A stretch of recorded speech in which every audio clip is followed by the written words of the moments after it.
Bismillahirrahmanirrahim. Assalamu alaikum and have a good day. This is our lecture number 17 and I have prepared around 23 total lectures. So after these lectures there will be only 5 lectures pending, and in the coming lectures we will discuss about Faraday's method, modified Gauss method, and there is a very important technique that is used commonly in organometallics and inorganic chemistry, that is electron paramagnetic resonance spectroscopy. Here are some precautions that we should take during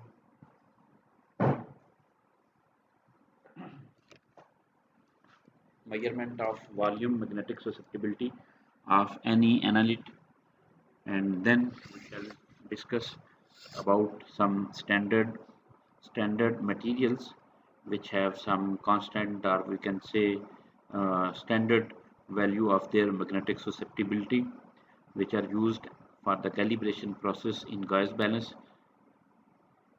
And in the middle of this lecture there are some modifications in Gauss balance. The modification is made to make this instrument in a simpler arrangement. Then we shall see the Pascal's constant that are usually related to diamagnetic susceptibility, as we studied in our previous lecture that the measured magnetic susceptibility, that is paramagnetic susceptibility, is less as compared to actual paramagnetic susceptibility, because there is a contribution of diamagnetic susceptibility. So in order to calculate actual value of magnetic susceptibility, we are in need to remove our minus diamagnetic susceptibility. Then we shall discuss some examples. The examples are related to uh, paramagnetic susceptibility measured from Gauss balance, and then we shall exclude diamagnetic susceptibility or Pascal's constant from measured value to find out the actual paramagnetic susceptibility. And as usual, according to the format of our university, there should be an assignment at the end of every lecture. Precautions for measurement of magnetic properties by using Gauss method. First of all, the sample tube that is used in this apparatus must be having length from 3 to 10 centimeter. And what type of material is should be used for the manufacturing of this glass tube? The material is Pyrex glass. Quality wise, this is a very special class of glass, and the bottom of this tube should be flat and closed at the bottom, and it have uniform diameter, means same thickness. Sometimes you can see some test tubes in your laboratory, they don't have uniform diameters. In some area they may be compressed inward, and sometimes they have expansion, but here we are bound to use a special Pyrex glass tube of uniform diameter having length from 3 to 10 centimeter. The test sample or substance is packed in the form of powder uniformly in the tube. Sometimes we have crystals, so it is necessary to grind the crystals to expose their surface area for making their close packing. The bigger crystals, they will occupy more volume, and the powdered sample will occupy less volume. And in this method, we are directly measuring volume susceptibility. That's why it is necessary to ground or grind the material in powdered form to make its uniform packing. Sample should be capped to prevent any air content, because if the upper end of this glass tube is open, then any type of material in air or even air can contribute to that magnetic susceptibility of the material. Solid standards which can be used for the calibration of this method include copper sulfate pentahydrate and mercury isocyanato cobaltate, or its name is the tetrathiocyanate cobaltate, that are used as solid standard. As far as liquids, because with this method is usually used for the susceptibility measurement of solids and liquids. So it means when our analyte is a solid, then we use solid standard, and when our analyte is a liquid, then we have to use a liquid standard. So liquid solution, liquid sample is usually nickel chloride in aqueous form. First make its solution that can be used as a standard, because this compound usually exists or present in the solid form, but when we need to make it as standard, we have to prepare its aqueous solution. Some other standards like platinum. Platinum in its metallic form is used as standard. Water is also used as a standard. Mohr salt, it is also known as double salt, is also used for the calibration processes. And from organic solvents, benzene is usually used as a solvent. The upper materials are used as standard. Benzene is mentioned in this slide. It is not a standard, it is used as a solvent to dissolve organic compounds. Discussion about Guy's method. Measurement of metals or alloys are very simple by Guy's method. The samples has only to be cast or machined into cylindrical shape. And what type of cylindrical shape? Exactly according to the shape of sample tube that we discussed in second last slide, and that was mentioned that glass tube is usually from 3 to 10 centimeter. The magnetic susceptibilities of powdered samples may be measured by packing them into cylindrical glass tubes. Correction should be made for the susceptibility of the glass, which is generally diamagnetic with a temperature coefficient. The susceptibility of pure liquid is also conveniently measured in glass sample tubes, as the difficulty of packing does not arise with liquids. The accuracy may be considerably greater. It means that measurement of magnetic susceptibilities for liquid is more reliable in Guy's balance as compared to solids. Modified Guy's method for the measurement of magnetic susceptibility. We will describe a modification of Guy's method for determining magnetic susceptibility that requires only an analytical balance and a small magnet, as shown in the following figure. In proper Guy's method, we studied in our previous lecture that a chemical balance is usually placed at the top of analytical balance is placed at the top of a table, and from the left pane of analytical balance a string is coming down, and with the non-magnetic cord a pyrex glass tube is attached, and the right end of that balance is outside of the applied magnetic field. In this case, we place a U-shaped magnet on the top of a balance.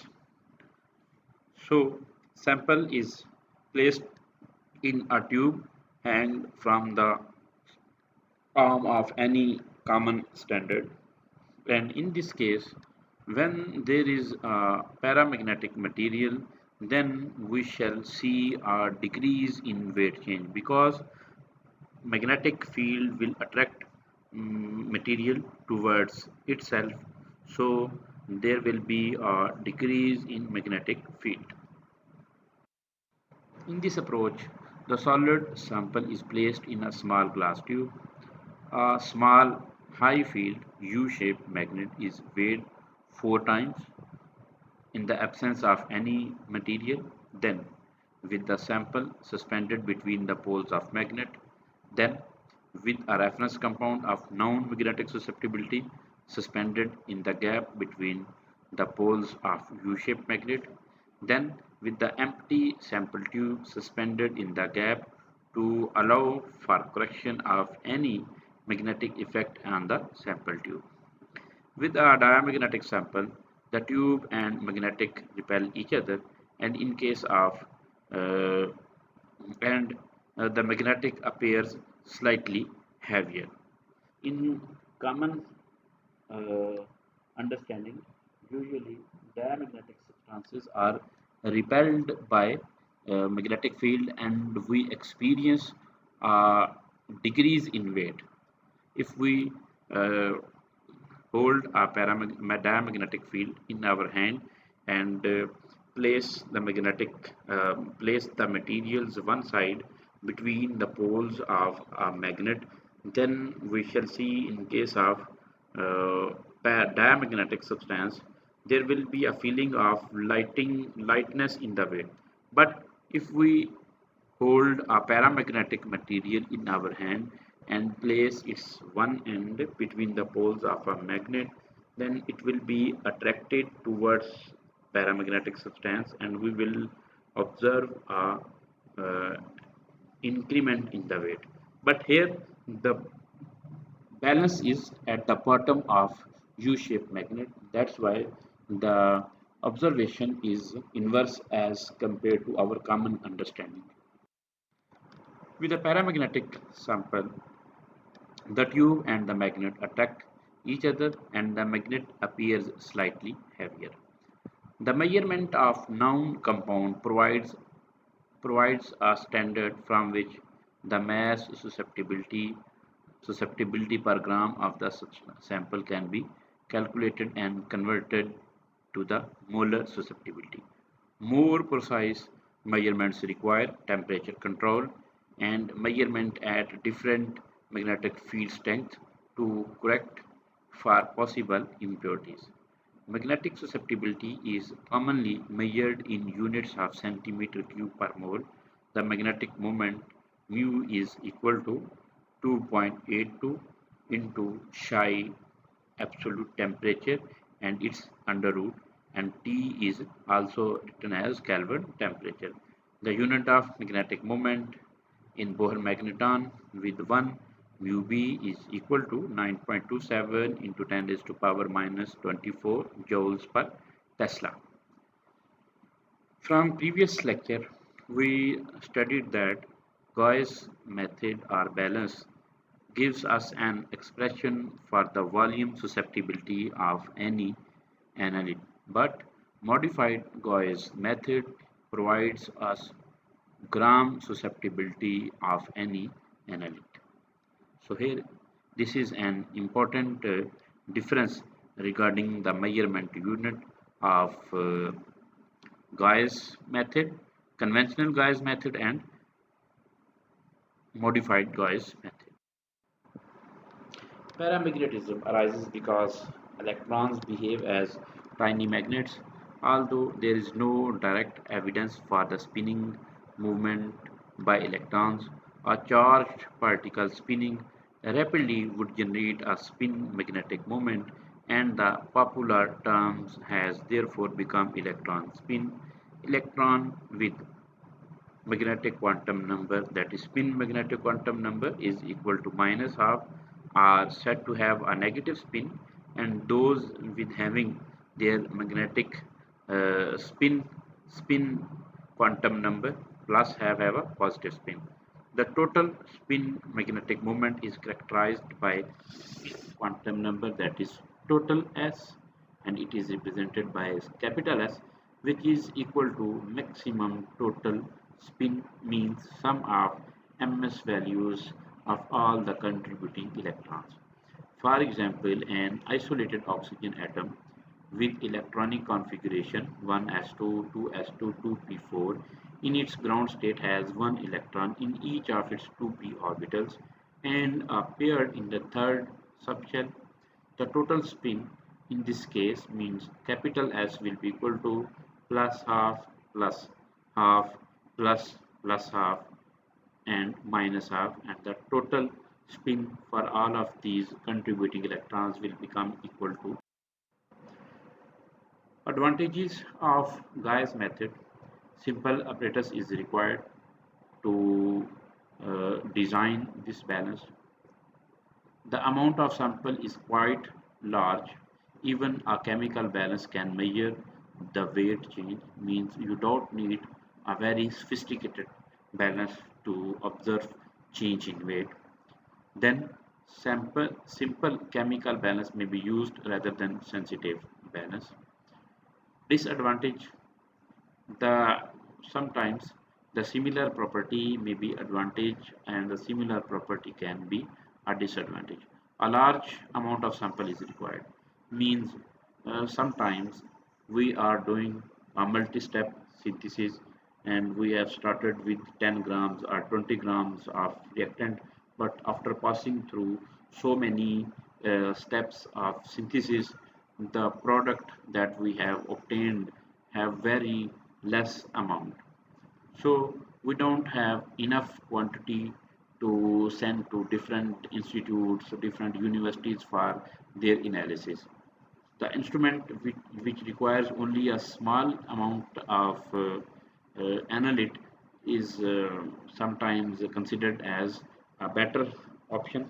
But if we have a very small amount of our multi-step product, then it will be difficult for us to manage more amount to be characterized or to use for further processes. This point is also sometimes become a advantage, that is amount of sample. If there is an impurity in the sample, when we will use a large amount of sample, then the contribution of uh, impurity will be less. And in the other instruments in which a very small amount of sample is required, in those measurements, the contribution from the impurity will be more contributing. Limitation of Gauss method. The Gauss method is not suitable for the investigation of gases, although rough measurements on oxygen and on other paramagnetic gases and vapors have been made by using this instrument. The orbital angular momentum characterized by quantum number capital L, where L is equal to maximum possible sum of m small l.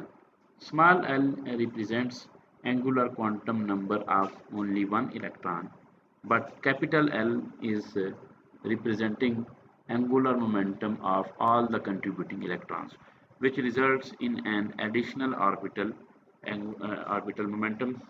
For the oxygen atom, the maximum possible sum of ml values for the p4 electrons occur when two electrons have angular momentum with plus 1 and one of each having ml is equal to 0 and ml is equal to minus 1.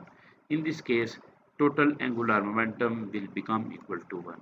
The combination of these two contributions to the magnetic moment acts as vectors in the total magnetic moment of atom or molecule. The corrected Molar susceptibility is used for the calculation of magnetic moment. Xm corrected will be equal to Xm observed from the instrument minus X dia. X dia is representing diamagnetic susceptibility caused by ligands, anions, or any other species which are present in the analyte. Since diamagnetic contributions from ligands and anions is negative and corrected susceptibility is always more than incorrected one. The diamagnetic contribution for different ions and ligands may be calculated from atomic susceptibility of individual atoms present in the molecule. Now we shall talk about our new segment of this lecture, that is Pascal's constant. Pascal's constants are numbers used in the evaluation of the magnetic susceptibility of coordination compounds. The magnetic susceptibility of a compound is sum of the paramagnetic susceptibility associated with unpaired electrons and opposing diamagnetic susceptibility associated with electron pairs. Typically, the paramagnetic susceptibility greatly exceeds in magnitude as compared to diamagnetic susceptibility. Thus, the diamagnetic correction is not considered for many purposes.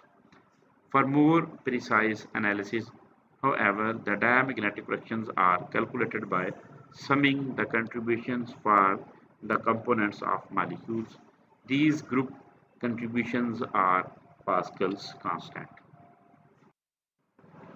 The atomic susceptibility constants are known as Pascal's constant, and few examples are given below. In the left column we can see there are some atoms, ions are grouped, and in the right column there is a diamagnetic effect or Pascal constant.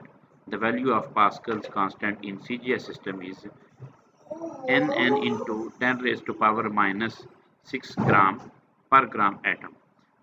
For boron, the Pascal's constant or diamagnetic effect is equal to minus 7. For bromine, the contribution is very large and its value comes equal to minus 30.6. For carbon, the contribution is 6. For chlorine is minus 20. For fluorine is minus 6. For hydrogen is minus 2, and for iodine is about minus 44. I think so. This diamagnetic contribution is dependent on the atomic size. As we can see, the highest contribution was found in case of iodine, then bromine, and then chlorine, and then fluorine. If we compare the contributions of halides, the order of diamagnetic contribution in minus is increasing from fluorine to iodine.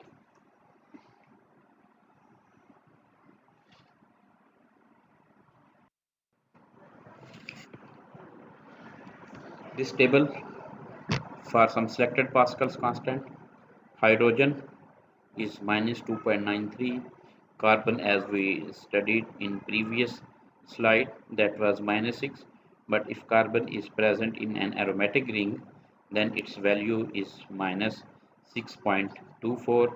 For nitrogen is minus 5.57, and if aromatic then this will equal to minus 4.61, and nitrogen if in form of monoamide is minus 1.4.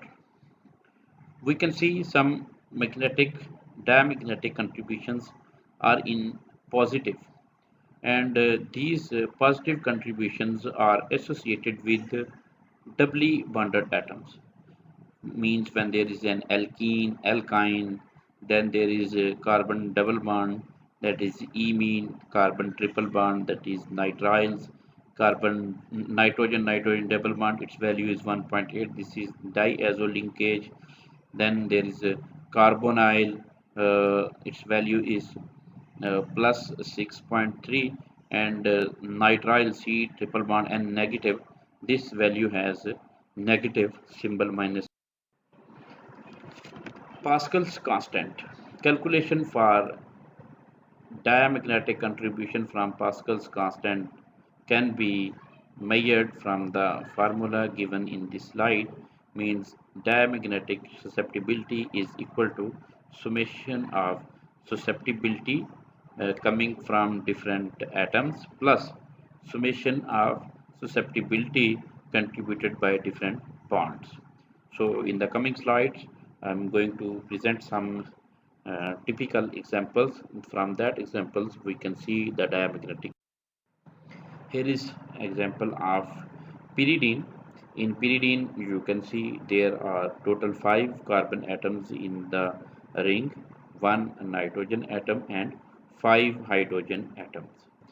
From the previous knowledge that from the previous tables, we have studied that diamagnetic contribution from a carbon is usually -6, but when this carbon is present in a ring, then its contribution becomes equal to -6.24. Then this value will be multiplied by 5 because this molecule has 5 carbon atoms, so total value is equal to minus 31.2. For hydrogen, the contribution is minus 2.93. There are total 5 hydrogens. That's why this quantity will become equal to minus 14.6. Then there is one nitrogen and it is present in ring. Its contribution is 4.61. Then the factor will become equal to minus 4.16. So psi the summation of susceptibility of atoms is equal to minus 31.2 plus minus 14.6 plus minus 4.6. The total value will become equal to minus 50.3 into 10 raised to power minus 6 centimeter cube per mole, or simply we can write EMU. In this case, summation of susceptibility due to bonds is 0 because the ring value of carbon and nitrogens have been used. Example number 2, this is an acetone. In acetone there are 2 carbons, 6 hydrogens and 1 oxygen. For 3 carbons the value is minus 6 because these carbons are non-aromatic. The value will become minus 18, 6 hydrogen minus 17.6, and for 1 oxygen is minus 4.6. So summation of susceptibility due to atoms will be equal to minus 18 plus minus 17.6 plus minus 4.61. The value will become minus 40.21 into 10 raised to power minus 6 AMU. Now we shall find the summation of susceptibility due to different bonds. So there is only one contributing bond, that is carbonyl. The carbonyl susceptibility is plus 6.3, as we talked in second last slide. That is diamagnetic susceptibility is equal to summation of atomic susceptibility plus summation of bond susceptibility. So the summation or addition of these two factors, that is minus 40.21 into 10 raised to power 6 and plus 6.3 into 10 raised to power minus 6 will become equal to minus 33.9 into 10 raised to power minus 6 EM. This is an example that is related to transition metal complex. The name of this molecule is potassium hexacyanoferrate. In this case, there are 4 potassium ions. For each potassium, the value of diamagnetic susceptibility is minus 14.9. When it is multiplied with 4, the figure becomes minus 59.6. For iron plus 2, the contribution is minus 12.8, and for nitrile bond, as we discussed in previous table, the contribution is minus 13. Then the factor is equal to minus 78. Diamagnetic susceptibility is equal to summation of atomic susceptibility plus summation of bond susceptibility. This addition of minus 15, minus 59.6, and minus 12.8 and minus 78.0 will become equal to minus 150.4 into 10 raised to power minus 6 EM. At the end, there is an assignment that what is the relation to neglect air and diamagnetic effect to find corrected molar susceptibility. Explain it in detail. What is the possible length of sample tube in case of Gauss method? What is the strength of magnetic field in Gauss method to get the accurate value of magnetic susceptibility? And the last one is how much sample is taken in case of Gauss method. With this, I would like to say thanks. Allah Hafiz. Will see you in the next lecture. Assalam.